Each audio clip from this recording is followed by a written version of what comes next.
آج ان پر ظاہر ہو گیا ہے، اور اگر یہ دنیا میں لوٹائے بھی جائیں تو جس کاموں سے ان کو منع کیا گیا تھا وہی پھر کرنے لگیں۔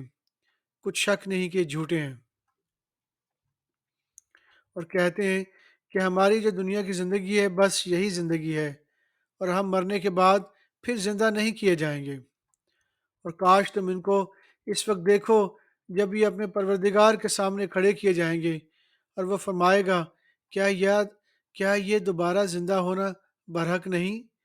تو کہیں گے، کیوں نہیں، ہمارے پروردگار کی قسم، بالکل برحق ہے۔ اللہ فرمائے گا، اب کفر کے بدلے جو دنیا میں کیا کرتے تھے عذاب کے مزے چکھو۔ الانعام ورس 70۔ اور جن لوگوں نے اپنے دین کو کھیل اور تماشا بنا رکھا ہے اور دنیا کی زندگی ان کو دھوکے میں ڈال رکھا ہے، ان سے کچھ کام نہ کرو، ان سے کچھ کام نہ کرو، ہاں اس قرآن کے ذریعے سے نصیحت کرتے رہو، تاکہ قیامت کے دن کوئی اپنے اعمال کی سزا میں ہلاکت میں نہ ڈالا جائے۔ اس روز اللہ کے سوا نہ تو کوئی اس کا دوست ہوگا، نہ سفارش کرنے والا، اور اگر وہ ہر چیز جو روئے زمین میں ہے بطور معاوضہ دیا جائے دینا چاہے تو اسے قبول نہ ہو۔ یہی لوگ ہیں کہ اپنے اعمال کے وبال میں ہلاکت میں ڈالے گئے، سو ان کے لیے پینے کو کھولتا ہوا پانی اور دکھ دینے والا عذاب ہے، اس لیے کہ کفر کرتے تھے۔ الانعام سورہ 6 آیت نمبر 92 سے 93۔ اور ویسی ہی یہ کتاب ہے جسے ہم نے نازل کیا ہے بابرکت، جو اپنے سے پہلی کتابوں کی تصدیق کرتی ہے، اور جو اس لیے نازل کی گئی ہے کہ نبی تم مکے اور اس کے آس پاس کے لوگوں کو آگاہ کر دو، اور جو لوگ آخرت پر ایمان رکھتے ہیں وہ اس کتاب پر بھی ایمان رکھتے ہیں، اور وہ اپنی نمازوں کی پوری خبر رکھتے ہیں۔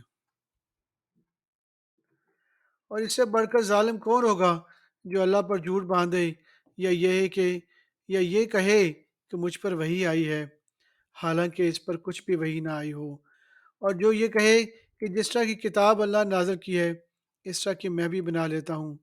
اور کاش تم ان ظالم یعنی مشرک لوگوں کو اس وقت دیکھو جب موت کی سختیوں سے مبتلا ہوں، اور فرشتے ان کی طرف ہاتھ بڑھا رہے ہوں کہ نکالو اپنی جانیں، آج تم کو ذلت کے عذاب کی سزا دی جائے گی، اس لیے کہ تم اللہ پر جھوٹ بولا کرتے تھے اور اس کی آیتوں سے سرکشی کرتے تھے۔ الاعراف سورہ 7 آیت نمبر 3 سے 9۔ لوگوں، جو کتاب تم پر تمہارے پروردگار کے ہاں سے نازل ہوئی ہے اس کی پیروی کرو، اور اس کے سوا اور رفیقوں کی پیروی نہ کرو، اور تم کم ہی نصیحت قبول کرتے ہو۔ اور کتنی ہی بستیاں ہیں کہ ہم نے تباہ کر ڈالی جن پر ہمارا عذاب یا تو رات میں آتا تھا جب کہ وہ سوتے تھے، یا دن کو جب وہ قیلولہ یعنی دوپہر کو آرام کرتے تھے، تو جس وقت ان پر عذاب آتا تھا ان کے منہ سے یہی نکلتا تھا کہ ہائے ہم اپنے اوپر ظلم کرتے رہے۔ تو جن لوگوں کی طرف پیغمبر بھیجے گئے تھے ہم ان سے بھی پرسش کریں گے اور پیغمبروں سے بھی پوچھیں گے، پھر اپنے علم سے ان کے حالات بیان کریں گے، اور ہم کہیں غائب تو نہیں تھے۔